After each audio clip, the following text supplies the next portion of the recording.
Welcome back. This week's podcast is called A Collaboration, because that's what it is. I sat down with Trent Shaw from the Team Resilience Group and the MenX Podcast to discuss his story and his learning principles and how he's helping men and everyone deal with their traumas and their issues to help them move forward. It was an excellent conversation, and it's a collaboration because it's being released simultaneously on the MenX Podcast on SoundCloud.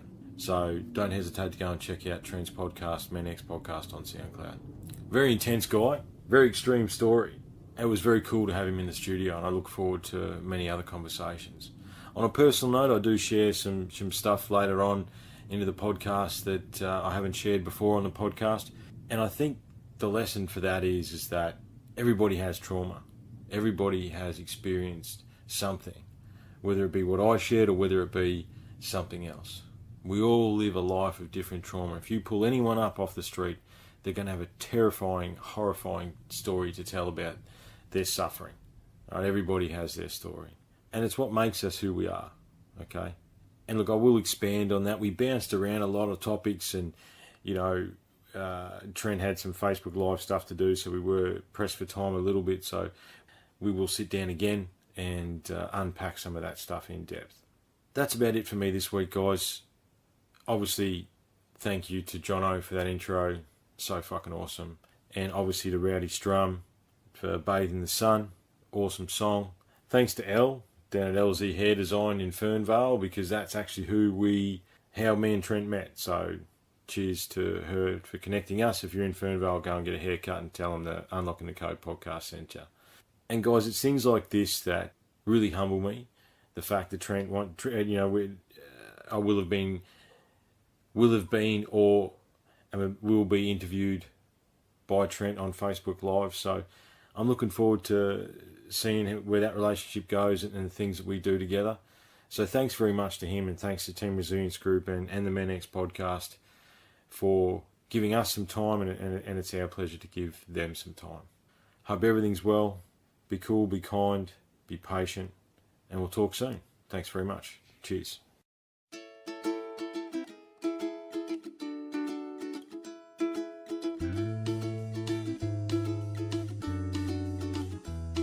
Today I sat in a field of paper daisies. The gentle breeze made the world wave to me. The day has come with a gold ring wrapped around it. I think I might just bathe in the sun. And I hope my world don't crash in over me, just like it did yesterday.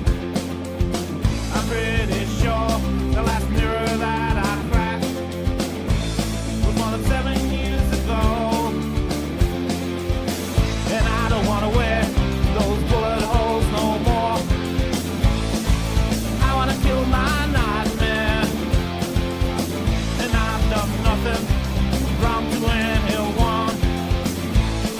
Then I just want to be better than who I am, better than who I am, better than who I am, better than who I am. Moonlit river flows by gently, like a potion made from the earth. It is healing all of my inner bleeding, even though it's only pictures in my mind. And I hope my world don't crash in over me, just like it did yesterday. I'm pretty sure the last mirror that I crashed was more than 7 years ago. And I don't want to wear these bullet holes no more. I want to kill my nightmare.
G'day everyone, welcome back. We welcome Trent from Team Resilience Group tonight. How are you, mate? Very well, very happy to be here. Thanks for coming, man. Thanks for coming. And it's actually a very cool thing because this is the first time we're going to do a dual release because you have a podcast yourself, mate. I have a podcast in its infancy, yes, so I just get out there, get it done. Someone told me I should have done it 12 months ago and I'm finally getting around to it. So, well, I'll show you some stuff later to expand the platforms that we talked about the other night. So the podcast is called MenX. Yeah, MenX. It's over at SoundCloud at the moment. Find it on SoundCloud. Yep. Yeah. No. And you're about to teach me some stuff I'm about going this. to teach you some stuff after, mate, that we'll see you can expand. Use Podbean. We'll give Podbean a plug because that's who the podcast is through. It's a multi-level platform that'll put you across multiple apps. I mean, I've got to get on SoundCloud myself because you've got to do that specifically for SoundCloud, whereas Podbean will populate you to iTunes and YouTube as well, actually. Yeah, it does a whole lot. So I was listening to Ed Milet today. I don't know if you've heard of him. He's one of the big PD gurus in the US. And I heard the name. Yeah. So real estate background and just an incredible guy. And he was talking about how he was told to do a podcast, and then it's like, all right, how do I record the podcast? And it's like, how do I get the podcast into that machine being a computer, and then how do I get the out? So. I'm exactly like him as far as needing to know how, so I'd appreciate it. No, that's fine, mate. We'll go through it a bit later. Look, man, the first 5 that we ever did were on my old HTC phone. I just wanted to get out there and, you know what I mean? And it's evolved to what it is now, always moving forward. So, yeah, we're going to do a dual release. It's very exciting. And we met, Trent and I met through LZ Hair Design in Fernvale. So if you need to get your hair cut, go and see the girls down there. They're very nice down there, aren't they? So yeah, Ali's awesome. Yeah, she's very cool. And independent young chick doing her thing. That needs to be recognised as well. You know what I mean? I think that's she's only 21 and she's got her own hairdressing salon. Own salon. And she does a real good job down there. So if you're ever in Fernvale, you need a haircut, give her a ring. So you're from Team Resilience Group. So you've sort of taken. We've talked a lot about on the podcast Quest for Self. We've done a lot of men's health stuff and delving into things that as men we don't talk about that we should talk about, and you've sort of taken it to the next level, whereas we sort of sit in the refinery and we've got a good audience base and that sort of stuff. However, you're actually out there doing it every day. So why don't you tell us a bit about Team Resilience Group and what it's doing and where you're going? Yeah, sweet. So 2000 and I'll go right back to the beginning if that's okay. So 2008 I was like right now, like you're in, so like picture it right now. Actually, you've got 2 good-looking guys with a beard, just sort of chilling on the couch. But 10 years ago, I was working in an industry that was pretty high stress, and I was a 100 can of beer a week guy. So I was about 127 kilos at the time. I was 100 cans. Yeah, 100 cans of beer a week. Yeah. That's crazy. Yeah, so I was basically a high-functioning alcoholic, and for many years. So I was 28 years old, and I was at that place. Well, I guess this is life for me. So, at the time I was living in a great town called Hervey Bay, and I operated it in this place of there's only 2 states to be in, and that's Queensland and pissed, right? So, so 5 out of 7 nights a week I'd be drinking pretty heavy, and you know what? It was all about suppression. So they talk about like food addiction and any sort of addiction. And it's like, all right, if you're drinking heavy, where's the alcohol going? It's going down. So cigarettes, where's the smoke going? It's going down. So I was heavily suppressed. I was 25 kilos overweight, and 127 kilos. Yeah. So I got to a point in my life where there was like I'd had one final bender, and I woke up and I thought, like, you piece of shit, like, what the fuck? So I caught a realization. Like, they reckon you have about 5 in your life, and I caught the first one. Yes. Like, I believe I caught the first one. Caught the first one, yeah. So 5 weeks later, I sold everything, and at the time I had a daughter. I had share-cared custody. So I made the decision to basically leave, get myself right, and basically. We'll see what I could do with myself. I knew I could live better. I had a formula around how I could lose weight very quickly, and I thought I'd give it a crack. So, on the intention of going away for a short period of time and coming back. Well, once I got down there to Melbourne, where I was, I lost my weight very quickly, but at a subconscious level, I didn't want to be a father. I didn't want the responsibility. I actually hated myself at a really deep level. I had no self-worth. And my self-talk was bad. So yes. I I know where you're coming from. We've spoken a lot about that on the podcast as far as the quest for self goes. How negative belief systems affecting you, and yeah, do you know what? I sort of catch a few conversations on Facebook, and you were talking the other day about suicidal thoughts. You know what I mean? I imagine this is probably the time that these things were happening as well. Yep. And we've talked about that as well. I think everybody does, mate. I think most men, they do. You know, I used to do a thing in a class and say, and you got to read the class, and depending on who the men are, I would say, who's experienced depression? Put your hand up.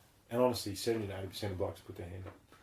Well, it's interesting, like when we, and this is where we'll go with, as we sort of move on, is that some people call it depression, some people call it sad. Yes. So, like, depression comes from the word depress. So I do a bit of, I study words, all right? Yes. So, and depress means like to cover with heavy weight, and then they want you to be treated by a shrink. I'm like, what the fuck? It makes no sense. No. So, I was just in a hardcore story, and I was feeding my story daily around what I was telling myself. Self-sabotage. A little part of our theory, Hebb's law, what fires together wires together, and what happens is neural pathways in the brain will fire a certain way when you tell yourself things over and over and over again. Yes. And because by the age 30, 35 we're completely hardwired, what happens is the brain will fire a certain way because it likes to be comfortable. Mm-hmm. Yeah, you're stuck in your own bullshit. Yeah, no one bullshits you better than you do. Yeah, we've talked about that as like the analogy we like to use is like your neural pathways are like a 6-lane highway, right? And if you have a reaction to something that's hardwired in you from whenever, it could be 10, 11, 12, 15, whatever the trauma is, it's just going to go bang, bang, bang, bang, bang, you know what I mean? And what we've sort of, the analogy we used was that if you get a bulldozer, you can bulldoze a new pathway, but it's going to be rough, and you've just got to try and continually catch that reaction over and over again. And the more you change your reaction, you know, the 6-lane highway gets less wider, and the new road gets better. However, it's constantly trying to catch yourself in that, isn't it? You know what I mean? Yeah. Well, the most significant breakthroughs I have, especially with men, is when they catch their own bullshit. Yes. Because you can see it a mile away. So, like, and before we go back to the story, it's like part of our certification, because I'm a Neurolimbic conditioning master coach and a few other things, is we spent nearly 100 hours learning how to ask a question and how to identify patterns. Now, I've spent close to 50 grand on this certification. Yeah, okay, right. And that's. Did you create it, or it's something? No, it was someone else created who spent even more money learning about this and understood that the whole personal development industry, led by like others like Uni, TAFE, and also too the more well-known one being NLP, it was all watered down from the 70s, and they were all studying the average of the average, and what happened was this guy came together and said, I'm going to bring 20% of the best tools that exist, and I'm going to create the next lot of fantastic tools, and I'm going to charge it accordingly. So we have spent a truckload of learning. We opened ourselves up, and now we deliver breakthroughs. Like, I guess the guru's Tony Robbins. Like, I've got a YouTube video out there that shows me helping someone speak who couldn't speak from a stutter. Yes. So severely in a place of stuttering, anxiety, ticking. The doctors had written her off. I spent an hour with her after watching people work with her, and then we were able to use a couple of tools, and she's talking 55 minutes later. Wow. So yeah. So and that's just one story. So, and I was at the time when I left and I lost my weight very quickly and that sort of stuff, like feeding my own bullshit and. But it's not healthy to lose a lot of weight quickly either. No, well, I was on chicken and broccoli diet. Right, that'll do it. That'll do it. Yeah. So I lost a lot of weight, and I was training twice a day, and I gave up smoking, alcohol, bad food. I gave up everything I enjoyed, right? All the instant gratification, all the stuff. Like I was the life of the party. I gave it up and basically became boring. Yeah.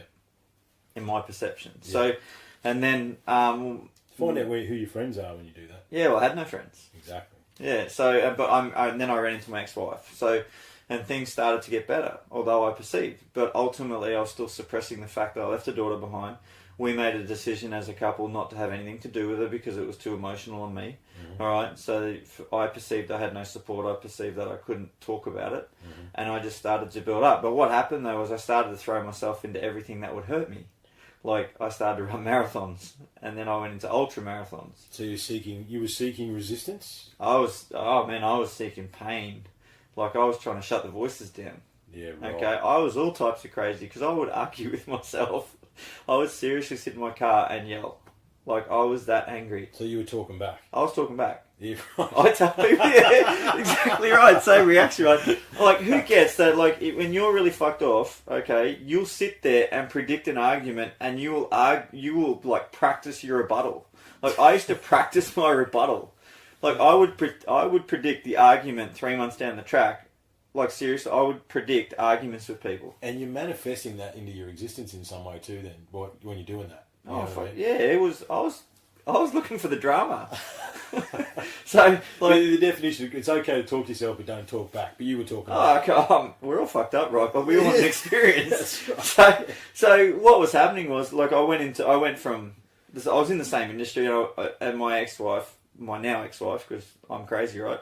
She said you should be a PT, and I thought, okay, like, sounds good. So I became a PT, and I built a very busy PT business. Like, we went from 0 to 200 in 4 weeks. Like, Jesus. I went from $0 to $2,500 a week in 4 weeks. Yeah, right. Like, I was just there from 5 in the morning till 10 at night, and like I was extreme. So I partied extreme, I lost weight extreme. Yeah, and your business extreme. Business extreme, and then I was starting to run marathons, ultra marathons, and then I found this race called World Toughest Mudder, which is the Tough Mudder. the Tough Mudder is which is 24 hours in freezing temperature, wearing like wetsuits, and so I was running around in a 5 mil wetsuit, and when you're 100 kilos and the biggest guy in the field, right, and you're running against 70 and 75 kilo guys, you're at a bit of a disadvantage. Yes. But like, I worked hard, so like, and I finished in the top 5% globally at my first Tough Mudder. Wow. But I didn't decide to do one lap on the day. I decided to run 3 20-kilometre laps over the weekend, and I got my best time on the third lap. So I was starting to sort of fall into that. I had a big engine. Yes. And I loved the pain. Mm. I absolutely loved the pain. So, and I was a guy that implemented. So then I got this event. Yep, I'll book, we'll go. And then that year I ran a couple more marathons, and then I just started to sign up for everything. And then by the time the event came around, I was so fatigued and so wrecked. I actually, 16 hours into it, I tore both adductors, rolled an ankle, and I got tapped out with hypothermia. So I was done, and yeah, that was my first really big overseas event. So I failed at it, but and how long was that event? Would it have been 24 hours before I had made it? So I got through to 16. Which, but how many marathons did you run? I ran 3 in that year, and we was quite often like an event we used to do to train in. Like, we used to do, like, I practiced sleep deprivation for this, right? So I was getting more crazy. So we'd spend a weekend training. So we'd start Friday night at 10 at night, and we go to the next day. Then I wouldn't sleep till midnight Saturday or the next morning, because I wanted to see specifically if I could keep moving. Yeah, for 24 hours and beyond. Jesus. So, because it's a bit all or nothing, mate. I'm seeing a pattern. Yeah, so like the body's circadian rhythm. So when you do, any shift worker knows, any of the guys out there know, the body wants to shut down at 2 a.m. So you've got to combat that. So I spent 10 years FIFA. I can talk to you about fatigue. Yeah. So what was happening was, I just was in a cycle of create destroy. Yes. So we were starting to create this.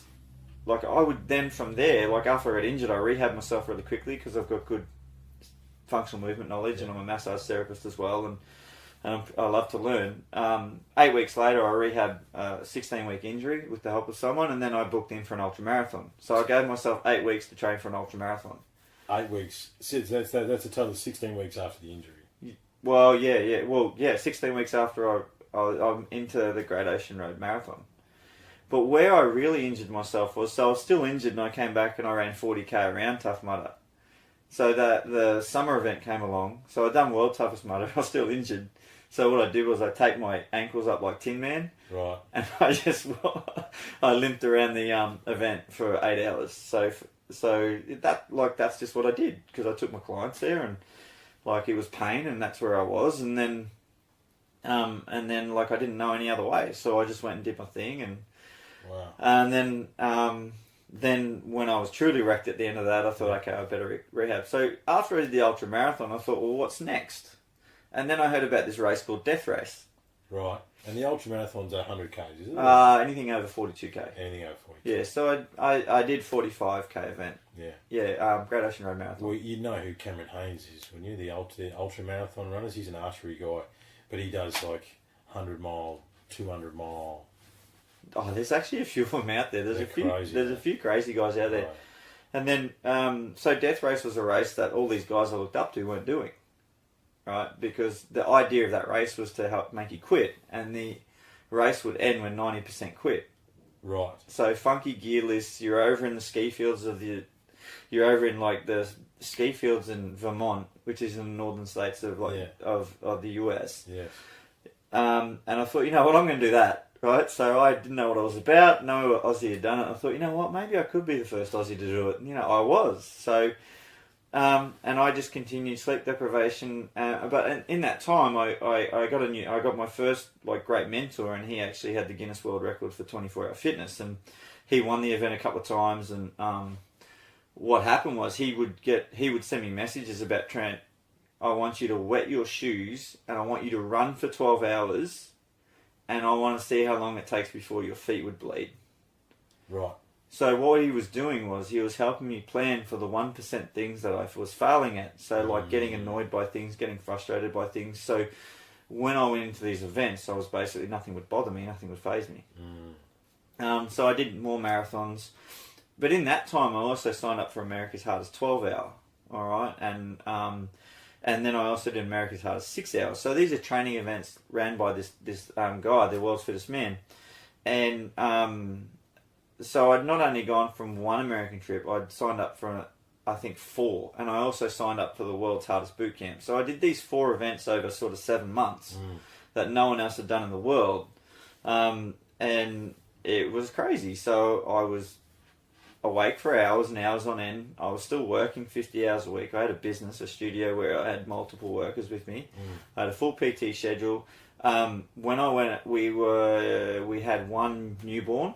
We were also at the time, like, it was crazy. Like, we had 3 miscarriages at the time. Like, my wife, my ex-wife, she was suffering. Like, I wasn't there for her. So, like, so much was going on. Like, and I apologise if you guys are finding this hard to follow. Like, and this was in like 2014. Like 2013, 2014. This is a 12, 18 month period. Yeah, this is a 12, 18 month period. So what happened was I went over to the 6 hour in 2013, I think it was.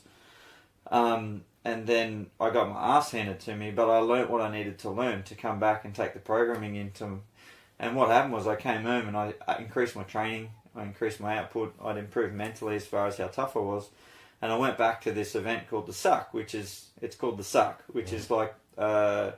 terminology that means from the Vietnam War, which is the toughest place imaginable, and a credit to those who would endure. And we just had all these tasks, and the person who did the most tasks would win. Right. So just training tasks. Like, I had put my body weight on my back and just walk for kilometres in sand. Like, half my body weight, sorry. So, like, half my body weight. So, and, like, you'd do a K of burpees in the sand, and you would carry buckets full of sand up and down stairs. And so, mate, I'm following it. It's just extreme. Like, so, and these are all events that ran overnight too. So they weren't during the day. They start at 7 at night and go to 7 in the morning. It seems to me you had a very addictive personality. 100 cans of beer a week is something else. How much did you smoke? Oh, just a pack a day. Oh, just a pack a day. So only 7 packs so a carton of cigarettes a week and 100 beers a week. So that's an addictive tendency. So basically you've gone, okay, that's not good for me. I'm going to just throw everything I've got into this craziness that you're trying to talk us through right now. Yeah, so what it is, like, most people set goals that are not aligned with their core fundamental values. Now, they're not the values of happiness, loyalty and all that, right? They're the core fundamental values that you can grip and hold on to, like family, experiences, travel, all that sort of stuff. So I was setting goals that were so far away from who I was that every time I'd achieve it, I fucking hated myself, right? And I'd go back to drinking I'd do a binge session, hit rock bottom, and then I'd pick another event. Really? Yeah. So... and I won that 12-hour event. So not only was I really polarised and doing things, I was actually winning things. So I was actually anchoring, like, all these stuff that didn't align with me. So I thought it was what I was meant to be doing. Right. But what I was doing was I was setting myself up for massive failure. Yeah, to be honest, I've been sitting here going, this is all nuts, and what happened? What happened? Well, well, the funny thing was, I not only enrolled for the 12-hour and death race that year. I rolled my knee and I was out after about 35 hours, but the event went for 65 hours. Yeah. And then 12 weeks later, I had to go back into America again in 2014 and compete in the world's hardest boot camp, which is the ultimate suck, which is a 36-hour event. Which, yeah, it's madness, like it's insanity. And I'd had enough and I lasted about a day, but I actually trained the female winner. So, for that event. So she went over there and she won that and she beat most of the guys, which was kind of cool. That's so, cool, yeah. So like, and the great thing, what was going on at the time was they're the only things that silent the voices in my head. So I'd go home and I'd be miserable and I was staying disconnected from my wife and she wants more babies and we're having miscarriages and I was working more and basically we'd stopped communicating about 2 years into our relationship. Okay, so like, how could you communicate if you're doing 50 hours a week, sleep deprivation, training every day, like... Oh, you couldn't talk to me in the morning. I'd tell you to fuck off. Yeah. And how at much night... were you sleeping? I would have about 4 hours sleep a night and then... It's not sustainable, man. No, it wasn't sustainable. But I would refuse to pay anyone to do my books. I was doing all my books. I was doing all my admin. I'd SMS everyone the day before. If someone wanted to do a marathon training prep, I would just throw it into my training run. If someone was short an event, I would just leave. So I was basically leaving my ex-wife at home and my daughter, who at the time I thought I loved very much, and which ultimately I did at a deeper level. Yeah. But I wasn't. My behaviour was that I actually didn't give a fuck, and I put my hand up to say I didn't give a fuck. Like it was taken care of. Like if I could look a guy dead in the eye that's working his ass off and would choose work and things like that, right, and prioritise work, and they would swear they gave a fuck about their family, but ultimately they don't because their behaviour says that they, like their intentions are whatever their intentions are. Yeah, that's fine. But if you truly gave a fuck about your family, and they were your priority, you wouldn't care what was going on. But I put my hand up and say my kids and my partners were never high in my list of values. Yeah, right. No, so is that obviously? I mean, yeah, that is. I can sort of see very self-centered, but so you're working on trying to silence the voices, and I think one of the things I know we sort of chatted about this on the phone a little bit the other night as well is that as men we get stuck in the physical, right? You know what I mean? It's mind, body, soul. It's a holistic approach. You need to integrate all sides of your being. Well, that's at a quantum level, right? So when you're talking about at a quantum level, so a lot of the stuff we learn is around like quantum theory and that sort of stuff. When you can align your brain and body, shit will just happen. Yeah, absolutely. So I was leading with my body because when you talk about like, I have a bit of a chuckle because I talk to these guys that think our genes and our DNA dictate all this shit. It's a load of fucking shit, right? 98% of our biology, right, is governed by our sensory perception. So how we take information in. Yeah, you're a product of your environment. Yep. And what happens when you're operating from hindbrain, so when you're at that fight or flight, which is what I was actually addicted to. Yeah, you're at a survival. You're in survival mode. Yeah. Survival, significance, so I was fighting for my own importance. Ego. Because no one wants to be... Yeah, ego. But even like... We talk about ego. The true meaning of ego is know thyself. If you look at the etymology of ego, know thyself. But yeah, I was... ego's not a bad thing. Yeah. Ego's what pushes us to strive. However, like all things, it can take on a wicked turn. There's drawbacks to everything. Absolutely, yeah. So for me, I was like that strong persona. I was alpha. Yeah, I was building skyscrapers of physical fitness and business. Like we had a great business. Like I was turning over good amounts of money. But I wasn't growing with the business or the money, and I wasn't growing emotionally, and I wasn't growing mentally. Do you think that's... I'll be interested to hear your thoughts on this, because we've talked a lot about on the podcast about stereotypes, and the stereotype is strong, tough, business, money. That's a stereotype that we've had to live by as men. But it doesn't serve us. Do you think you were adhering to that, or was it completely just self-centered? Is that part of it? You know, is there part of your, you know, growing up and existence that influenced that? Make the money, be the best, blah blah blah. Don't cry, don't face your emotions, don't do any of that shit because you won't be a man. Fucking bullshit, whatever. Well, you know what? Like, it's a great question because I actually collapsed that pattern probably 4 months ago because what was happening was I was starting to do the same thing in this, like neurolimbic conditioning is pretty new. Like, it's been around a couple of years, and I exploded onto the scene, and I do more. I've got the busiest neurolimbic conditioning master coaching organisation on the planet, as in for private coaching and things like that. And it was just because I was doing more. It's not because, like, there's 30 master coaches globally, and I'm the only one really pushing it. Oh mate, you hustle, man. Like, I see your stuff on Facebook. You're always hustling. You know what I mean? So, but so what was happening was I grew up with a family of high achievers, right? And even though they were all like, they would hug me and they would love me, and I had a great childhood after about age 8 or 9 when stepfather number 2 left because my mum was married 3 times. Like, he was really punch happy, right? I used to get my ass fucking kicked. Best lessons of my life. So, like, and then I ran into my dad. But is that where your enjoyment of pain came from, maybe? Is there something in there, or like... Well, at a deep level. At a subconscious level. Like, I could take a fucking full-blown hit and be thrown from one side of the room to another, often, as a 6-year-old. Like, do you think I'm going to be fazed by much as an adult? Exactly. Yeah. So he actually saved my life. Because every time I wanted to kill myself, I went back to him and said, fuck you. Yeah. Fair enough. So he saved my life. Yeah. So that's a positive way to look at it. You can't be stuck in the. That's the only way to look at it, isn't it? It is. Yeah, it is. So, so what was happening, like, about what I worked out very quickly through our processes was that I was pushing away unconditional love to go after achievement, which is where I thought the love was at a subconscious level. Yeah. So how many people grow up as high achievers? They compete with their family, they compete to get the attention, and they do well, and then what happens is they're just constantly trying to achieve, which you can't do all the time, and they push away the actual... Like, I was pushed... I had no love to give to my children. I had none. And if you've got nothing... You didn't have any love for yourself, mate, so how are you going to give it to anyone else? So, that's the sort of patterns that we collapse, just in our processes. Absolutely. So, which was amazing, because I just started crying. Because were you applying the same thing to Team Resilience, where you were starting to apply that same pattern? Pushing for money, pushing for growth. Like, I was pushing so hard to expand because I believe that this was my one and only shot again.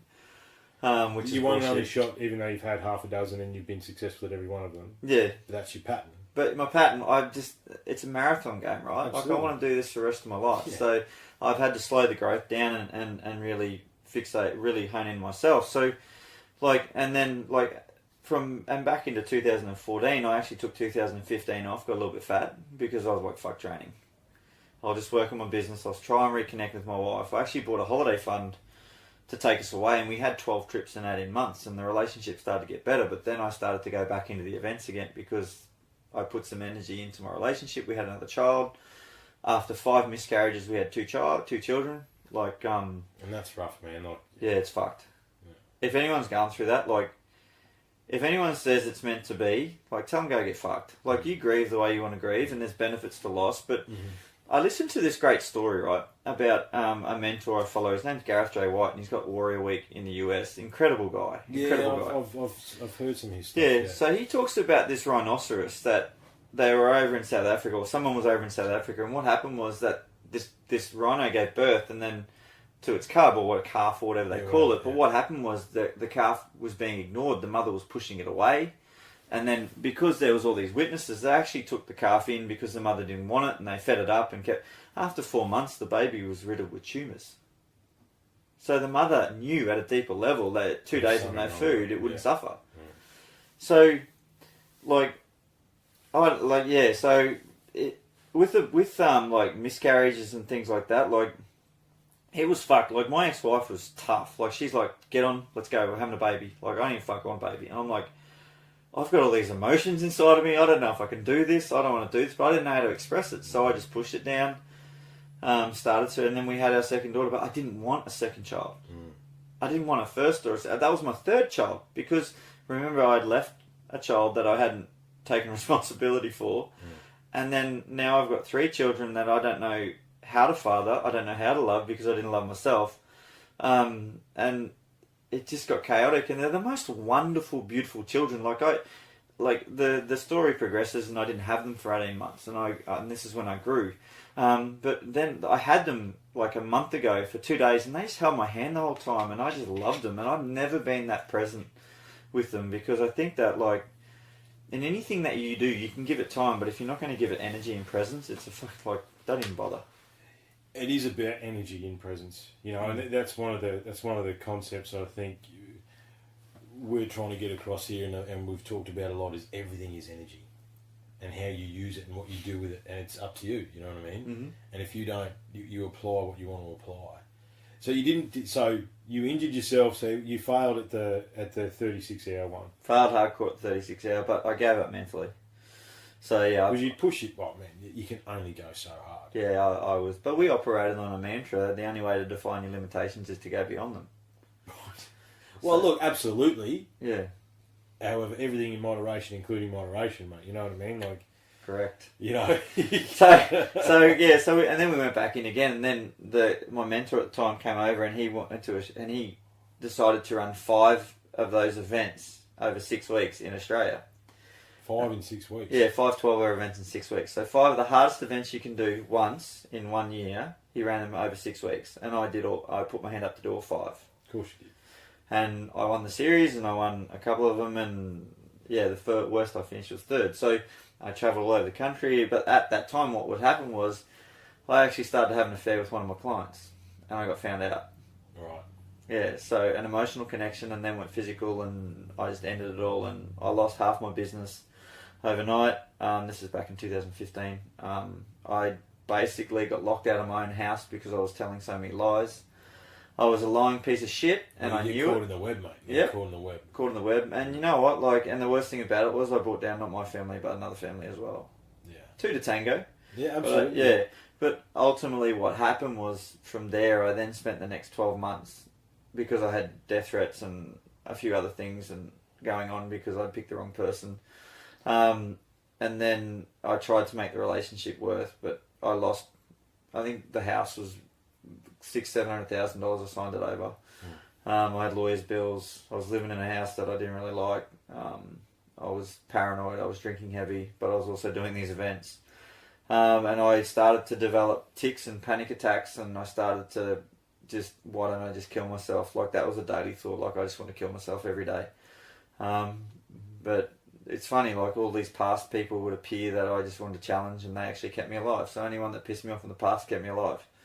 Because different people would appear, and like, I was all sorts of crazy. Like, in my perception, I was out of control, emotionally, and I was very reactive, and I was taken out on my ex, and with, fuck you, you're a mole, I fucking hate you, look what you've done to me, like, you're a piece of shit, and it's all you, man. I was condemning everything in me.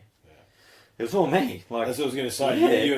You are projecting on them exactly what is wrong with you. She's 5'7", 50 kilos. I'm 100. Like, I'm sitting about 100. I'm a bit tubby at the moment. 104 kilo. I'm 6'3", and I'm just intimidating her with words. And even worse, financially. Like, she had to ask me for every cent.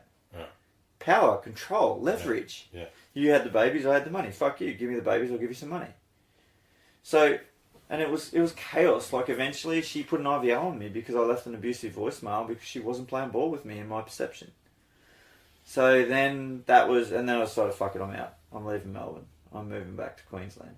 But I took the stories with me, right? Yeah, just because you change your location doesn't mean, unless you actually face your demons and go, well, I'm a fucking idiot. Yeah. And it's probably all my fault. It was my fault. That's right. So I was on an IVO.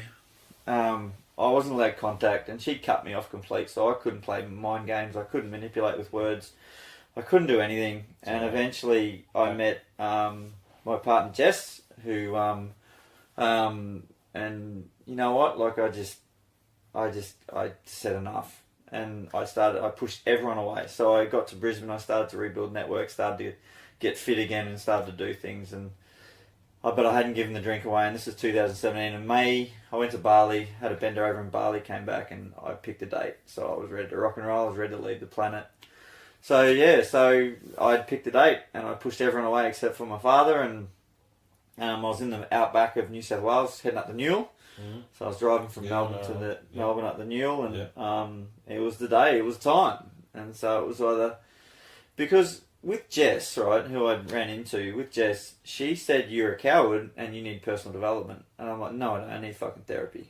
Therapy gets me. Yeah, But fuck you. So I don't fucking need therapy. Yeah, I don't. How fucking good am I? Yeah. Everyone else can get fucked. Exactly right. But I was doing a bit of therapy, but the great thing about therapy was I could talk my way out of it because I was predicting the conversation. Absolutely. So I was in full control. Yeah, you're manipulating the therapist to get whatever you want. Hardcore, fucking oath. I was calm as in that. Yeah. So calm. Yeah, I'm saying as. Yeah. There's 10 voices in my head telling me to kill you and everything else, and it's like that's just to go fucking bananas. Yeah, You know but no, I wasn't thinking about killing anyone. No. Sorry, I went into It's all hard. good. Sorry, It's all good. right. No, it's all good. But the thing was, right, I was she gave me 3 bits of information which changed me, and when I was ready to go, like I'm doing 140 down the Newell, and I'm just like, fucking, where's the next tree? And I'm like, fuck this, I'm out. Goodbye, cruel world. Like, in my head, like, I'm gone. This name came to my head, and it's now my private coach. Like, she gave me the information I needed. Like, she's like, why are you so fucking special? She asked me, like, what the fuck? And I'm like, well, why am I so special? And I flipped it in that moment. And then I rang the Mojo Master, my mentor and my personal coach, and a guy that I've invested heavily with. And things started to change. I didn't run into a tree, and I started to become very creative. Wow. And so, I mean, and I think, look, I was going to call suicide the ultimate selfish act, and I suppose in a way it is. You know, we don't know people's pain and stuff like that, but however it is, because the only person you actually hurt is everyone else. Yeah. But I thought it was a way. I thought I'll just leave the world and make it a much better place without me. And but it's one thing I learned, right? And there's one thing I learned, that when I understood why my father left at 18 months was because he had no love for himself and no love to give. I blame him, because then next was the abusive stepfather, all right? But what it did, it allowed, by him getting out of the road, it allowed me to run into my father, my mum's third husband, Neil, who has been there for me from day one, right? From the age of, I think it was 8 or 9, he appeared. And like, he's my best mate, and he gives me unconditional love. Like, I was talking to him last night, and now he comes to me for emotional advice and like all sorts of stuff, because he's a bit suppressed in some areas, and he tells me every time, like, I love you, mate. Like, you're like, whatever you need, I'm here for you. Like that, that's who he is. And because, like, if you look at it and you took all the morals and the perception, if you hated something, wouldn't you kill it? Like, if you just did it, let's call it as it is. If you love something, you keep it, but if you hate it, you kill it. Did my biological father kill me? No. And by leaving, isn't that the greatest? It's to find love for himself. Isn't that an act of love? So isn't that the greatest gift he ever gave me, was leaving? Could be. Yeah, it is, because I don't even know what my life would be like if I was with you. Like, and he's come back a couple of times, he's given me what I needed, and then he took off. Yeah. And that's all, he's given me, like, he gave me my values. So all his perceived voids at conception and what was going on at the time in their relationship turned out to be the things I love most. So he gave me everything. So, and then what happened after that? I threw myself into PD. I did this 60-hour event over 4 days, 60 hours in 4 days, called Thrive Time, and it's cracking stories, like just finding the infinite potential. We have a process we use called the process of infinite potential, which is a next level tool, which is what I use to collapse PTSD, complex trauma, all the labels. I had 4 or 5 labels running at once, not to mention with addictions and alcoholism and all sorts of stuff, and I was able to collapse this stuff in 4 days. Yeah, right. And then I went out and I said, I'm in with everything, Mojo. Fucking give me everything. Like, I'll just sign up to every course. So 20 grand. Applying that extreme and then program again. And then I started NLC 1, NLC 2, NLC Master Coaching, and everything just exploded. Like, it just became next level. And so where are you at now? Because obviously you sort of mentioned before that you've applied this pattern, and obviously it strives you to achieve. You said 4 months ago you made a bit of a turn. Is that what you step back a bit? I stepped back a bit. Is it? Because obviously one of the things we've talked about here a lot is becoming the observer. Is that something you could do, or you thought you were doing, but now you actually can do or you've learned, you know what I mean? Because it seems to me that you were just full steam ahead with everything, whatever it is you chose, and obviously doing amazing things. And a lot of the stuff you told us tonight is you're helping people at the same time. So you're getting that reinforcement because you're helping people and everything's cool, and then you're achieving, you're winning, but you know what I mean? But have you stepping back and observing yourself, you know what I mean? Is that... Well, it's something that I'm actually just about to move forward with a guy in Canada in relation to him. He's this 25-year-old guy, and he's teaching me all about so much about consciousness, and teaching me about we're really going all in around our morning routine. So I got a PT background, so it's 5 a.m. till 10 p.m. Weird times, weird hours. We're just about to open a rehab treatment facility for injury and mindset in the next couple of weeks, where I'm going to start choosing my hours and bring in more employees, and really, like, we've spent so much money and time in the last 12 months developing policies, procedures, so I could have a break. Right. So because I don't stop enough, like I would get on the phone at midnight if someone was in trouble, and I would take the call. And look, that's important. However, at what cost, mate? You know what I mean? I think that's the question, you know? Well, if we're going to get vulnerable, like just yesterday, I said to Jess, who I love very much, I said, you're miserable and so am I. I said, I love you enough to let you go. So we actually ended the relationship yesterday, and what it allowed me to do was it allowed me to actually I got back onto that path, you know what I mean? Like, I started to throw myself into another relationship that maybe I wasn't ready for, but I wasn't supporting and challenging her and her values. She was going without, which is putting her shit on me. I was going back into a path of suppression. Like, our intimacy started to struggle. Like, I'm not talking about just like physical act. I'm talking about I love you, darling. I'm talking about checking in. I'm talking about like I would just forget. Yeah. Where it didn't matter. It didn't matter. Okay, so I wasn't serving her, and I just I said to her, I love you so much, I'm going to let you go. Wow. Yeah, and she's the same. Well, look, I mean, you got to do what's right, and I suppose thank you for sharing that. You know what I mean? I think that's it. I suppose my question for you is moving forward. Obviously, you're spending a lot more time on consciousness now. Yeah, well, I woke up this morning and I'd spent 3 weeks. The last 3 weeks have been fucking terrible. I was ready to quit 3 days ago. Because I was starting to tap in at deeper levels, and just a 10-minute process I learned. So a little bit of value add for you guys. If you're out there now and you're sort of struggling potentially to flip that self-talk, what I do in the morning is I set 2 alarms. So I set an alarm at 4:30 or 5:30, whatever I've got, and then I set a second alarm 15 minutes after. And then what I do is I rip the blankets off. I then cross my arms and cross my legs to close a loop in the brain. And I just tell myself for 10 to 15 minutes straight, I am enough, I am abundant, I have everything I need. So what I'm doing is I'm just retraining myself at a subconscious level. What happened was it started to expose what I was actually thinking at a deeper level. Yes. Which is, I need more money, I'm a piece of shit, I don't deserve this. And these were the voices that started to appear. And 2 days ago I regressed about 2 years. And I'm sitting in my car, like, I hadn't told anyone this.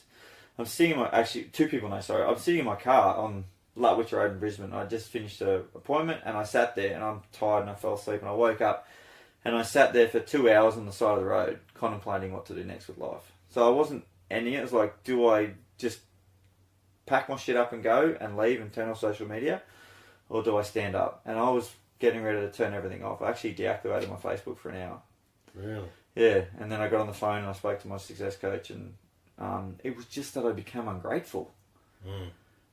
So that's interesting. Look, and it's fascinating as well that because obviously through your program, you're changing the lives of all these guys. Are you reaching them on a consciousness level, do you think, and you just weren't applying it to yourself? Like, is that... Well, one thing I love about retreats, and we do a lot of retreats, like I've done 8 in the last 6 months, is because I get to become conscious with people and connect at a greater level. My highest value is connection in business. Like, when you rang me up and said there was an opportunity to connect with a guy who's like-minded in a business sense on a podcast, I'm like, fuck yeah, when can I get there? Yeah. So, like, connection in business is my highest value. I lose time. Like, I'm inspired by now. I could talk for 6 hours on this podcast and like, and wouldn't even know what time. I wouldn't care. But is that part of the pattern that we've been discussing tonight? Like, potentially. You know what I mean? But when I woke up and actually made the decision that I needed to let Jess go and let her kids go and get back on the path, straight away I started getting phone calls. I got like, we do well financially in that, but straight away, like, Where I Love to Live rang me and said, we have an apartment for you. Right. For the next 18 months. Oh, fucking great. It's oceanfront. It's magnificent. So straight away, like, within 6 or 7 hours, I got this phone call. Confirmation. And then I sacked 2 clients because they were bullshitting me. They were lying their ass off and not telling me the truth, but I was lying too because I wasn't speaking my truth. No. And then that's sort of my question, is that if you're facing your own truth, I mean, this is we talked a bit on the phone the other week about my sort of path as well, and mine has been about facing my own truths, and that I'm an arrogant, angry fucking asshole. Yeah, but that's part of your brilliance. Absolutely. However, does that serve my wife? Does that serve my people? Does that serve my tribe? It can, in its fashion. However, if you're not facing your own truth, are you? It's sort of one of the mottos of the podcast is that you can't be the best husband, the best father, the best lover, the best mate, the best friend, the best teacher, the best business owner, the best anything, if you don't know who the fuck you are. If you've based your belief systems in things that don't truly serve you, you know what I mean? One thing I'm very clear on, I don't give a fuck what people think. And I talk about my story like I don't give a fuck. If you think I'm a douchebag and I fucked all this shit up and like what a deadbeat dad, like whatever. Okay, cool. Like what are you condemning in me? Like you're not owning in you. Like whatever you identify, you're a mirror of whoever you're looking at. Absolutely, so all the brilliance I see in you drifting around, like sharing with me about how you built this place and like sharing about, like, you're so humble. Like you'll say you're arrogant and angry, but I see you as humble. Like you're very, very sincere in how you approach people, right? And I think, you know what, like... But I haven't... This is something that I've been humbled. I humbled myself, you know what I mean? Like, and it depends on the situation, you know? And I think, it's interesting. Well, this is one thing. When we're coaching guys and I run into anger, frustration, rage... Like, the first thing I ask someone, like, when we, like, because everything's dualistic. The world's dualistic. Absolutely. So inside of every piece of energy, there's a positive charge and a negative charge. And I'm talking to angry, fucked off men, and I've got this massive smile on my face because I'm like, I get it. Like, yeah, cool, let's go there. Yeah. And then, like, what happens is when we get angry for so many years and we start anchoring all this shit in ourselves, Absolutely. Like, we carry this energy. And then what happens when you truly pop it? And I ask them simple questions, like, go back to a time when you're angry. All right, cool. What was the benefit to you in that moment when you felt that anger in your body? And they're like, there is no fucking benefit. I'm like, bullshit. Well, are you fucked off that Santa Claus doesn't exist? And they're like, nah. I'm like, well, holy fuck, it's because I care. And then it's like, cool, so what else are the benefits? And they start listing all these benefits of anger, right? And frustration. And like, frustration's the emotion of change. Anger's the emotion of love. Mm-hmm. In a way, yeah. I can. Now, it depends on your intention. That's probably where I would. But the point of this, right? And I love where you're going with that. But the point of this, I want to put once you're aware of your body's internal barometer. Yeah. So if I go to a guy, where's the anger? And quite often it's up in the diaphragm. Like they feel it coming on, and they become aware. And it's just because they give a fuck about the person. What we teach them to do is just give a fuck. Yeah. Become intelligent, because when emotion is high, intelligence is low. Absolutely. So we teach the guys, don't be fucking dumb. And then the other thing is too, if they want to continue to be dumb, I'm like, what are you teaching your kids? What would you say if your son did that to you? And they're like, fuck. Yeah, exactly. And I think you know this, judging by the amount of training, did you use anger to train? You use the voices in your head to train? Anger. Yeah. Anger, frustration. Yeah. And then obviously you saw my humble little house of pain out there. And I've gone, the guys on the podcast know, but I've gone from 115 kilos to, I'm 81 now. Yeah. And I've kept that for months, you know.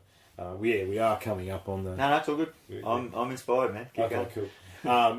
And Angus, who you'll meet, he's actually texting me asking how we're going. He's my offsider. He's a guy I did some organism with. He's going, how's it going? Because we were both excited about meeting you tonight. He unfortunately couldn't be here. However, I'd already transitioned, because I used to train in anger as well, but what I found is that it actually used to fatigue me. Of course. Because I'm using so much fucking energy. But doesn't happiness fatigue you as well?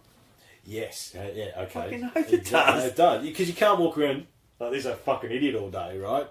I wish they could have seen your face. You know. However, so we were talking about anger in training, and because I used to, I mean, that orange punching bag, all those red spots or brown spots on that bag is my blood. You know what I mean? Like, I've literally bled on that bag for hours. You know?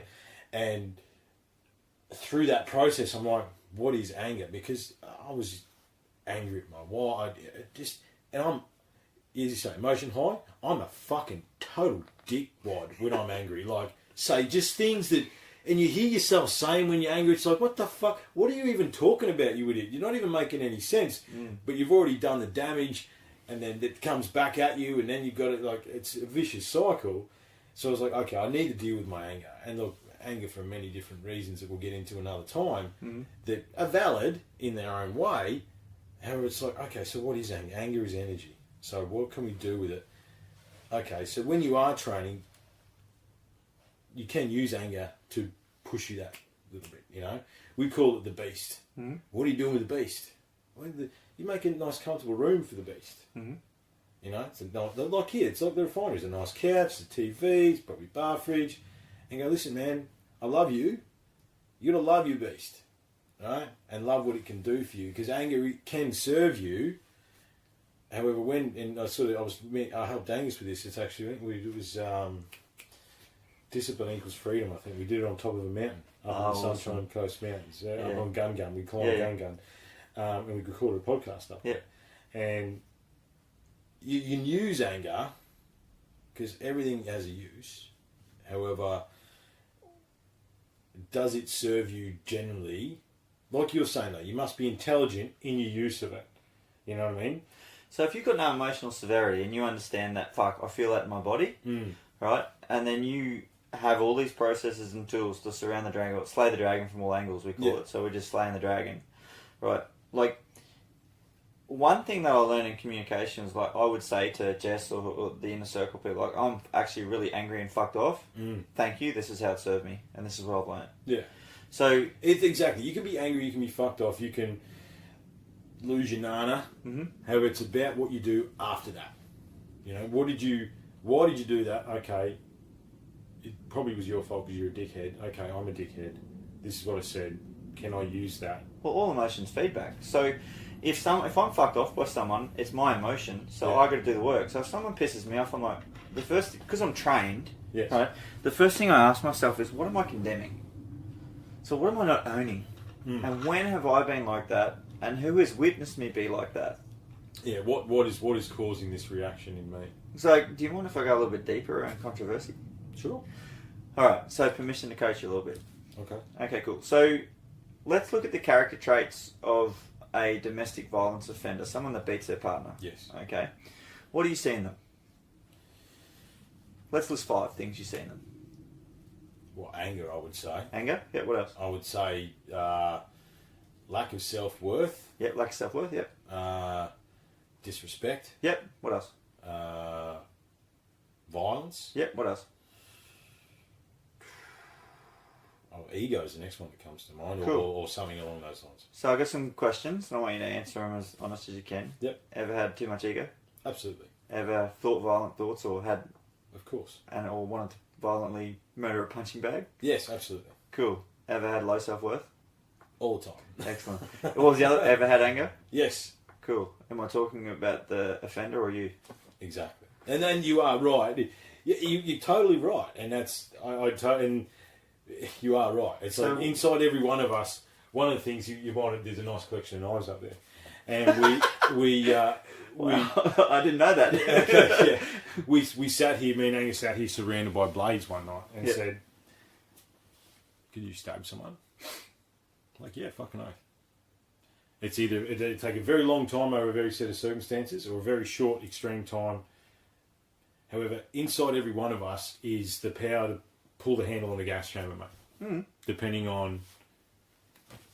I think that, like... your experience. I think one thing we're teaching guys how to be intelligent. And yes. Because what happened when I open my heart and my mind... Because when you're living in congruence, what happens is you actually Like, your heart is the most powerful organ in the body as far as reach. So Yes. you can feel someone change within 9 meters of them. So Yes. if you're in a, like, I felt bits of inspiration just listening and talking through my body, like tingles in shoulders and things like that, because we're so confined. Yeah. So when you're living in congruency, like, you won't give a fuck, you won't condemn, because you know, yeah, cool, I get, like, I am what I'm condemning. So, and then when we look at people, like, we look at, like, anti, like, I'm probably a little bit out of balance as far as, like, anti, like, White Ribbon and things like that, and they're great organisations, but all men commit violence. Fuck you, all men commit violence. Yeah, No, fuck you. No, So, and what I do is I get up, because if they're anti or they're committing, they are just the fucking same. Yes. One's polarised against, one polarised for. Why can't everyone just be cool? Why can't everyone just be cool? But ultimately, what breeds funding? Exactly, the extremes. Yeah, and also too, how much funding does the actual fucking people who need it get? Zero. Zero. Next, I think And it's then the you've Red got Cross. you've got all these polarised motherfuckers leading it, getting paid massive amounts of money, and cool, they need to get paid.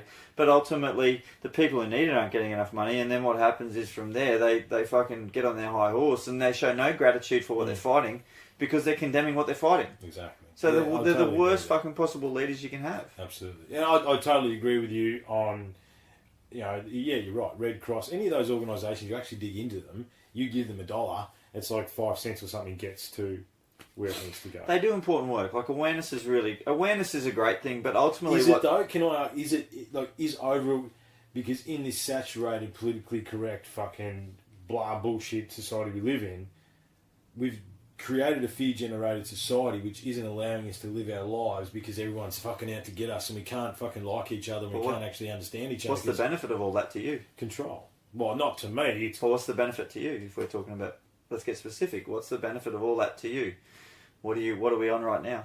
A podcast. Excellent. Yeah. Well, it's that gives me recognising that gives me a voice. Oh, and it's amazing. Like, so, and like, we'll never, like, my mission, like, the one thing I'm going to do about part of my mission is I want to solve addiction globally, because I don't look at drugs, alcohol, food. I look at the hormone they're secreting from their endocrine system. Yeah, it's not it's not the drugs' fault. It's not the food's fault. It's not the alcohol's fault. It's whatever you're doing. But they box everyone. Yeah, absolutely. Yeah, so we're that's part of one of my missions I want to do, and how we educate boys from 13 to 15. We've got something in the pipeline there to shove about 6 to 8 years of life and schooling into them in the space of 2 to 3 years. Oh, look, I think that's vital. I mean, one of the things we've talked about here, and we talked to Martin about, and we that's why I got inspired listening to you, because it's like you've taken some of the ideas that we've actually had in this room and taken them to the next level, because it's like there is no like, in the tribal society when you were 13, 14, whatever, right, you got to go and kill a stag, you got to, I don't know, they jump off the thing with the rope and try not to die, they stick their hand in the ants, whatever it is, it's a rite of passage between boy to man. Yep, and this is, you take the Spartans, they used to send their kids away. So part of the model is 2 years of intense schooling, full time, and then the third year we take them around the world. Yeah, right. Yeah, right. And look, but there is nothing like that, and especially. Do you know how much money people spend on niche schooling? They spend. I was talking to this one lady when I started to really develop this, and she spent $100,000 on primary school. $100,000. Fucking hell. Primary school, and then she got out of primary school, right? Niche schooling was great. And then she got into this 13 to 15-year-old. There's nothing like, and we can talk, like, there's so many topics, like ADHD, like, it's fucking brilliant, because, like, these, like, some of the greatest PDs, like Kerr and Ray, ADHD. ADHD's a load of crap It is anyway. a load Just of because bullshit.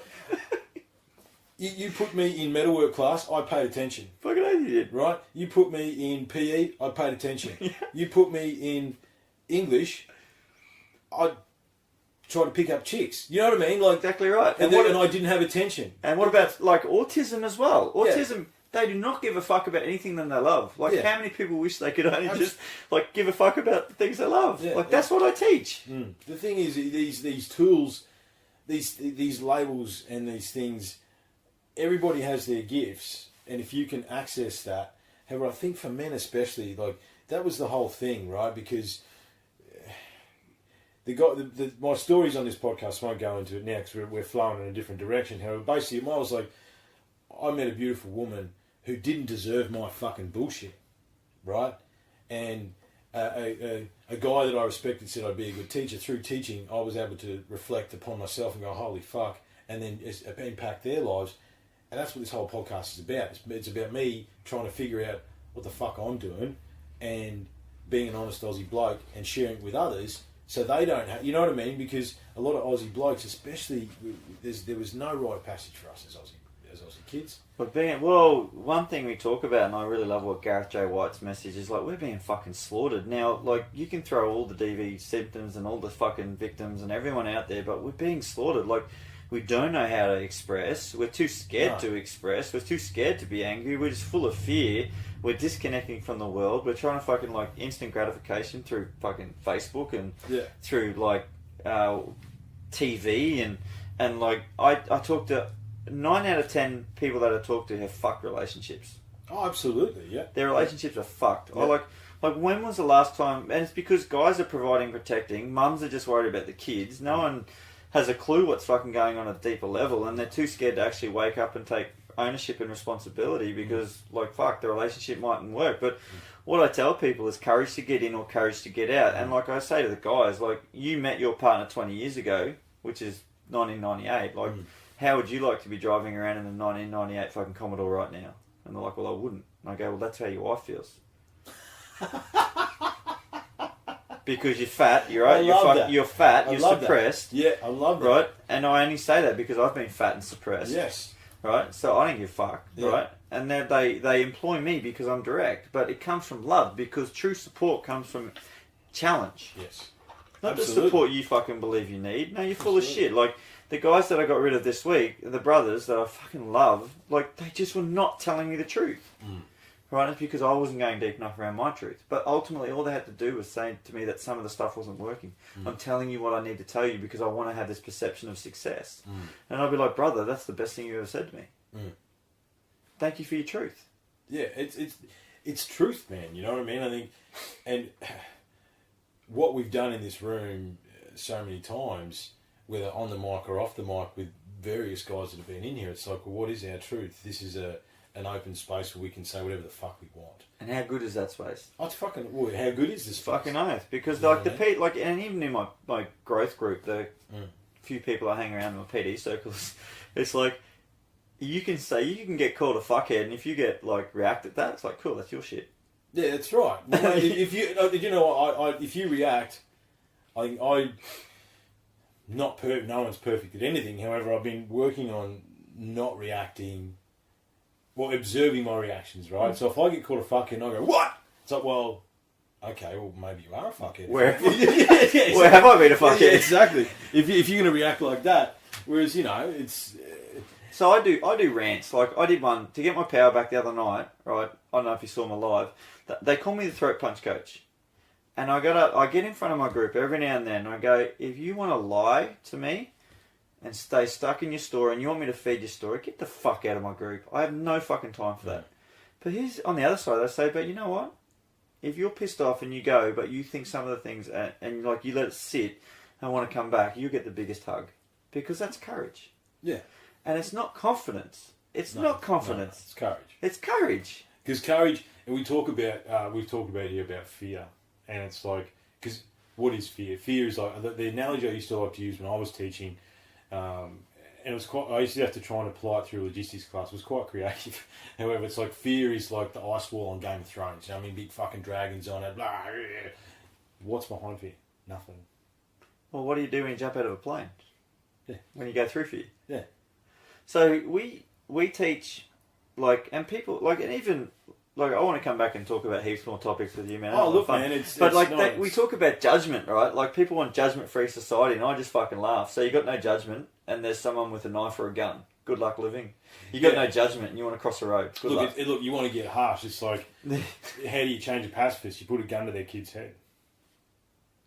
You know what I mean? Like, that's harsh. However, the fuck are you going to do about it? You know what I mean? Like, that's... It's like what's acceptable in other countries is not acceptable here, and like it's even I'm interviewing someone around, and I get fucking shunned for this all the time. People hate me talking, like people that are not truly ready to hear this, and what happens is with, like, I'm talking to a person who went through years of sexual abuse and sexual trauma tonight, female that I've helped collapse the emotional charge. But if you look at, she didn't know anything was wrong until society said it was wrong. And then what was happening was what she wasn't getting as a child from her biological family and all this sort of stuff, she was getting from other people. And even though it's a shit way to fucking receive it, she received it at a level, like, and people like look at me and go, what the fuck, that doesn't justify anything. And I'm like, well, would you rather her understanding how it happened for her so she can go on and be great? Because I've done this in quite a few of our breakthrough courses. Like, we inspired Carla in my first ever sexual abuse case. Her father, she ended up putting him behind jail, and she became this protective mum and an incredible mum. And then when she realised that what she was lacking or perceived she lacked, she received. And then what happened was she put him in jail and started protecting the family and became this protective mama bear. And everything she loved happened because of that event. And then what happened was now she has a relationship with her father because she collapsed the emotional severity. Her kids now have a grandfather. He's learnt the lesson, right? So he can move forward. His family now have it united the family. Right? Because people, and it's not forgiveness. It's not forgiveness. It's at a total quantum level.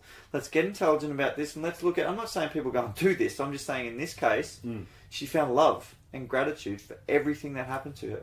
Look, mate, you've been vulnerable with me tonight, so I think to repay it in kind, it's not something I've said on the podcast. I had an instance of sexual abuse when I was a young boy, right? It was an older man, and it led me down a path of very interesting sexual experiences because guess what? I enjoyed it. And that's what people fucking condemn. Right? However, because I was a kid, man, you know what I mean? And I actually suppressed it. It's quite funny. I suppressed it till I was like 22 or something. I'm sitting at work. I used to stare at this fucking fire extinguisher. Like, I pictured, you know, you talk about picturing things. I pictured taking that fire extinguisher and just beating people with it, right? Because I just stared at it for 8 hours a day in an office to drive me insane. And for whatever reason this day, I remembered. And everything else made sense. But then I was like, and immediately felt shame. Shame's a killer, man. Right? But now, analysing it, and it fed a lot of very negative things in me, you know what I mean? The last sort of 2 or 3 years now, I've been really trying to analyse what it is about that, you know what I mean? And that's one of many things. So it's like, it's actually okay that I got pleasure out of that because at the end of the day, that man was trying to give me pleasure because that's what he wanted. Exactly right. Right? That's fucking tough to say. And what do you get out of an intimate relationship between two consenting adults? Pleasure, connection, friendship, love. Yeah. The guy I follow, he talks about being in an open relationship. Yes. Right?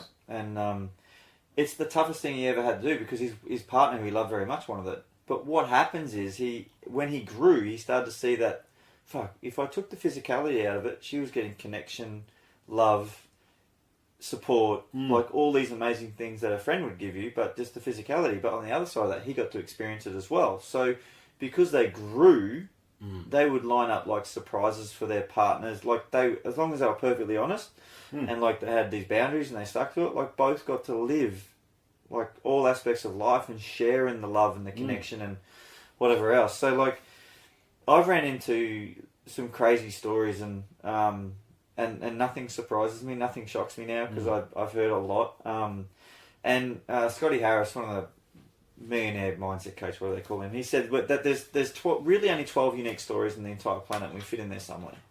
And how true is that? And how true is that? So, like, whenever I come in front of someone, at a deep traumatic level, like, ultimately, I need to catch them out in their bullshit. I also need to reduce the emotional severity, and then we need to start to get them clear around what we call a conditioning formula. So, because fulfillment and implementation are basically the same word. So, if you find fulfillment and you're inspired, you'll just act. You won't give a fuck, you'll act. Absolutely, yeah. So, like, we just do things kind of differently. So, different but same. All right, because I've ran into some incredible coaches who taught me some incredible things about how I can be great. I believe I can be the best in the world at this. Why not? All right. So, and like listening to people like Brene Brown. I don't know if you've heard of her. She studies shame. She's a shame therapist. Oh yes, Yeah, I was yes. trying. Yes. Yeah. So she said a great line. She said, one of her men come up to her and said, "Why don't you work with men?" And she goes, "Well, women are my audience." And he goes, "Well, you know what? Like, women would rather see a man die on his horse in armour than be vulnerable." So what happened from there is she went down a path of studying about shame and humiliation and vulnerability, and she said it so well. She said vulnerability is the key to innovation, creation, and change. Yeah, absolutely. Oh, look, totally, man. I think Yep. you break down the boundaries. Like yours, you were talking about your pattern. I think my pattern was about respect because my name's Triffin. Okay. Can you tell me about that? To I love your name, man. And that's the thing, most people do, right? But I had this so much because I grew up in country Victoria and I was a weirdo. One of the we've got feeling is healing rainbow tie-dye shirts there. The other one of the first mottos of the podcast is grasp your eccentricities. You know what I mean? I'm a prepared weirdo. We're all fucking weird. I'm weird, man. Oh yeah, totally. It's all good. You know what I mean? I think you find your weirdos. You know what I mean? It's like, however, mine was about respect, man. And I experienced all this stuff and I'd done all these things and I was just fucking destroying myself, you know. But that one brick, you know, it's like Jenga. You know what I mean? Mm-hmm. You pull the right one out, and it's like you don't have any respect for yourself or self-love, and you actually don't. Well, the funny thing about the word respect, and I might have said this to you, like re means look back. Yes. Spec comes from spec, which means of preferential treatment Yes. and value. And I'm like, motherfucker, if you actually knew who you were, you wouldn't ask for it. Exactly. You don't need it. No. You don't need it. You don't need it off anyone. And you know, And if you live your love, you'll just love on everything. yeah, exactly. And look, and we sort of, well, you would have heard, you listen to Superorganism. Love is the Yep. answer, but it's a variation. You know what I mean? It's like, because you can love your anger too, to go back to what we were talking about before. I know that podcast, man. I got lost in the fact that the world's going to end and we can all start fucking. That's the line. That's what I got lost in. You and Angus are going to get along. So, but yeah, like and like we talk about, I'll go back to the story we were talking about how we take information in, that sensory perception, how we ask, like the brain's a mobile phone, right? Yeah. Like, how do I even know? Like, you want to go deep? Like, how the fuck do I even know that where I live exists if I'm not looking at it? That's deep. That's the common thing. It's sort of like, so I'm looking at you and looking through the wall, you're looking at me, but what's going on behind me? I don't actually know. Is there anything? I don't fucking know either. Exactly. So also, too, if Jupiter is there to protect Earth, why the fuck are we worried about anything? Well, yeah, we should absolutely. I totally agree with you. You should wake up and thank Jupiter every day because it spits Like, out. why the fuck should we? Like, no fear. Like, whatever. Like, we're not going to get taken out. So go live your life. I know you guys have got all these theories. And, like, I just believe that we're Big Bang after Big Bang. That's what I believe. Oh, look, definitely. I think it's, that's a different rabbit hole. We won't go. Man, I'm not going to challenge you on this because I reckon you guys have done a bit more study. We are. I'm so deep in it, man. Don't pull my string and we'll be here forever. Look, you are. Look, my grandfather passed away recently. I'm sorry to hear, man. No, look, he was 90, man. He had his time. You know what I mean? However, it's a very it's been a very, very unique experience for me. And I'm actually going to I do solo casts called Unsupervised. Oh, awesome. Because no one's here to supervise me. You know what I mean? And I'm going to unpack how I process the grief and stuff like that. Because I think that's as much for me as it is for a few other guys that I've talked to about it. And because obviously I've got a whole heap of belief systems about afterlife and soul and all that sort of stuff. Well, energy can't be destroyed. It can No, only it be can't. transferred. It's only transfer. However, on the flip side of that, what's come out of this experience is like, well, what if I'm fucking crazy? And what if this is the only shot? You know what I mean? Mm. It could be as much as it could be anything else, even though we understand energy, right? Energy will transmute and go somewhere else. However, what if this is my only shot in this three-dimensional crazy reality we call Earth? Or, So what's the benefit of that? Make the difference, man. What are you doing? what are we doing? We're doing it right now, mate. Yeah. You know what I mean? Like, it took me 2 weeks to get back on this microphone. I was 50 episodes deep. Yeah, actually, I messaged you just as it's happening, and then it took a while. I just let you be. Yeah. Then you reached out, and I was fucking, yeah, let's go. It took me a while to get back on the microphone because it was a gravity behind it, right? I still have my beliefs and all that sort of stuff. However, it's the gravity. Maybe it is the one shot. So what are you doing? You got to try and live your truth, live your love, and do whatever makes your soul or your heart sing. You know what I mean? And you just want to tap. I know we'll finish up shortly. I've actually got to get onto the interview in about 10 no, minutes. it's all right, mate. It's all right. I've had so much fun. Like, it's if you ever need, like, if you come up with some, like, if you ever got some extreme stuff that you want to talk about as far as trauma, tragedy, we want to give some value, then no problem. Like, I'm here I'm in the area quite often because I work with some people. So, like, I'm starting to tap into some of the stuff you're doing. I think it's great. And we've got a workshop up in Toowoomba on the 22nd of November. For 3 hours, I actually give everyone the conditioning formula that will help them evolve from PTSD, trauma, complex trauma, addiction. Like, I give it away. And it's a 3-hour process I go through, and we go through some pretty heavy stories. And what the feedback I'm getting is people want to come, but they're actually very, very scared of what might come up. But the question I ask is, what's the benefit of actually getting clear on who you are? And for those listening, you guys, for our listeners have been through the story, and obviously we're going to populate this through your community as well. Take it from someone who was faced who I am. I'm not there. I don't think you're ever there. I think that's the thing, is that it's a constant process forever until the day you die, basically, till the time you slip off this mortal coil. Everything's work, brother. Absolutely, man. Always hustling, you know what I mean? I plan to slip off this mortal coil in many, many years' time with shit to do. I'm not going to retire. I think that's what kills a lot of people. That's a different story.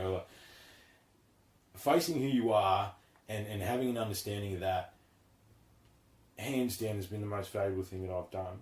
And it is you're sitting here, Trent, in the result of me trying to do that and me wanting to have a voice and to try and chip in and have a humble contribution to the cause which touches on what you guys are doing. Yeah. Don't be afraid, because there is nothing to finish my thing about fear, and then I think we'll wrap it up. And look, man, I see this as like a 1,000,000-part series, so we'll be right. Don't worry about it. We've got plenty of time. We've got plenty of time. There is nothing behind fear. Okay? However, are you going to fail when you break through your fears? Maybe. I've got something for the listeners, right? Get a pen and paper if you can. Fear plus excitement equals inspiration. So if you got something you want to go for and your ass isn't puckering, and on the other side you're like, fucking let's do this, like crazy shit, then maybe it's not inspirational enough. Well, that's exactly. Find something else. Most people focus on the fear, though. Yeah, they do. I think because it's a fear-generated society, right? Yeah. And I found that because I was teaching Cert 3, so I was teaching very general population, very honest people just trying to find a job, you know what I mean? And they had a lot of fear. So there's nothing... if you face your fears, even you just say, you talked about us tonight, you did the 36-hour thing or whatever it is, and you failed. However, you had to break through that fear barrier, and you learned from that. It's actually made you who you are today, right? Yeah. So learn from that, guys. It takes courage to face your fears, and you're going to find out you're a fuckwit. You're going to find out that you're an asshole. You're going to find out that you're a bitch. You're going to find all these things. However, we all are. There's 4,600 character traits. 4,629 descriptions of fucking in the dictionary. Like, you're every one of them. Deal with it. You're a fucking narcissist, but you're also an altruist. Like, fuck the anti-narcissist, because the ones putting labels on narcissism are the fucking biggest narcissists I've ever met. It's like the anti-bully people fucking bully the bulliers. Exactly. I just get a bit, you know what, like, that's another whole... Mate, I think we've got plenty to talk about. We do. You've got other stuff to do, so look, thanks, man. Thank you very that was much. awesome. I appreciate your time. No, man. It's Next time, let's get Angus in here, alright? Yeah, definitely. I'll be messaging him shortly. He's on shift work at the moment, so sweet. He starts at midnight. But yeah, we'll definitely tee it up next time and awesome. get what we call a tripod. Awesome. A tripod. We were calling it threesomes, but that's a bit weird. The three dudes. guess we call it a tripod. I guess he's the middle leg, right? Yeah, that's right. Yeah, exactly. It gets I a bit guess he's the weird. middle leg. All right, mate. Look, thanks very much. No worries. Yeah, I'll send you the file. We'll sort it out. You're very welcome, man. That was awesome. Thanks. Awesome. Thanks, Trent. Talk soon, mate. Cheers. 1, 2, 3, go.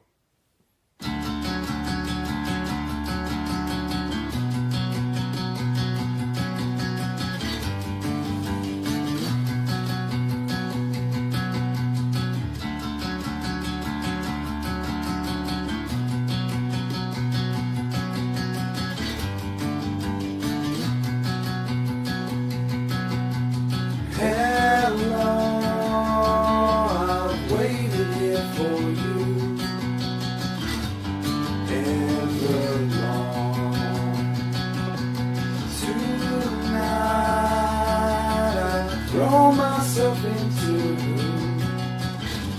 and out of the red, out of her head she sang.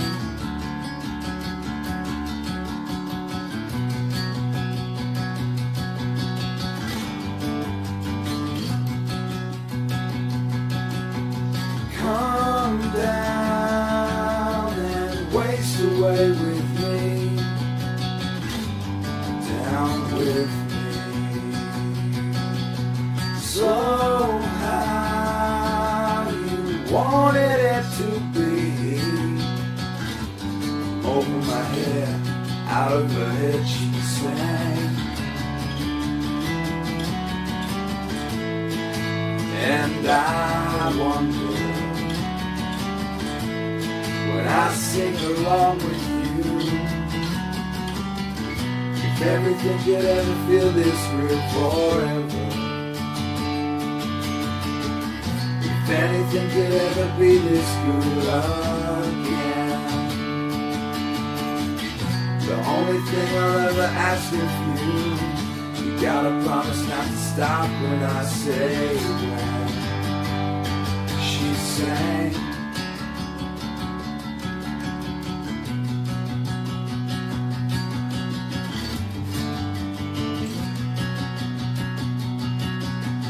Breathe out so I can breathe you in, hold you in. And now I know you've always been out of your head, out of my head I sang. And I wonder, when I sing along with you, if everything could ever feel this real forever. If anything could ever be this good again.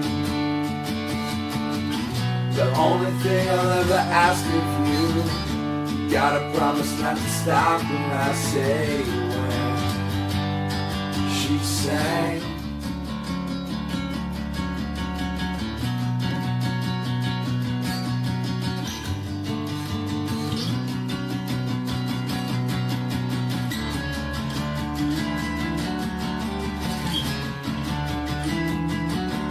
And I wonder,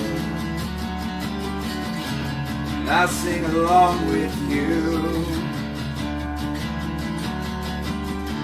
if everything could ever feel this real forever. If anything could ever be this good again.